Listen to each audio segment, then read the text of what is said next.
সারাদিনে নিজের প্রচুর ব্যস্ত টাইমের মধ্যে থেকেও কিছুটা টাইম বের করে আমি নিজের স্কিন কেয়ারের জন্য এবং তোমাদের কাছে ভিডিও শেয়ার করার জন্য আমি কিছুটা টাইম বের করি। তো বিশ্বাস করো এই টাইমটাকে আমি একটু মজা করে কাটানোর জন্য তোমাদের সাথে কমেডি এবং ফানি বিভিন্ন ধরনের কথাবার্তা বলে ভিডিও বানাই। তো আজকেও আমি সেরকমভাবেই ভিডিও শ্যুট করব ভেবেছিলাম। বাট এই ডক্টর এলস এই নামে যে ব্র্যান্ডটা আছে, তো এটা আমি ফ্লিপকার্ট থেকে নিয়েছিলাম। আমি ভেবেছিলাম একটু ভিটামিন সি যুক্ত এরকম কোনো প্রোডাক্ট আমি ইউজ করব। তো এই ব্র্যান্ডের আমি ফেস ওয়াশ, টোনার, ময়েশ্চারাইজার এবং সিরাম এই ৪ টে প্রোডাক্টই কিনি।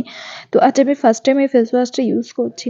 বিশ্বাস করো ফেস ওয়াশটা ইউজ করতেই না আমার মুখের মধ্যে এত পরিমাণে একটা ইচিং শুরু হয়েছে কল্পনার বাইরে। তো যেহেতু আমার মুখের মধ্যে অনেক আগে থেকে একটা গোটা উঠেছিল, তো সেই জন্য তো অবভিয়াসলি আমি আমার স্কিন নিয়ে একটু টেনশনে ছিলামই। তো তারপর থেকে এরকম একটা ব্যাপার হওয়ার পর না আমার কি আর বলবো, আমি প্রচুর পরিমাণে নার্ভাস হয়ে গেছিলাম।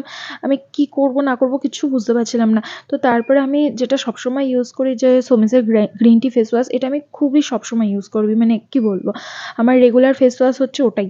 তো আমি ওটাকে ইউজ করে নিলাম এবং তারপরে মুখ ধোয়ার পরে একটু ট্রাওয়েল ডাই করার পরে তারপর হচ্ছে গিয়ে আমি পতঞ্জলির যে ইয়েলো অ্যালোভেরা জেলটা আছে সেটা ইউজ করেছি। দেন আমি হচ্ছে সোমিজের নাইট ক্রিমটা ইউজ করেছি। তো এগুলো করার পরে আমার একটু গিয়ে স্বস্তি এসছে। আমি এত পরিমাণে টেনশনে পড়ে গেছিলাম যে তোমরা আমার মুখ দেখলেই বুঝতে পারবে। আমি কালকে ভিডিওটা করতেই পারছিলাম না। আমি লাস্টে ভিডিওই অফ করে দিয়েছিলাম, একটা ব্যাপার।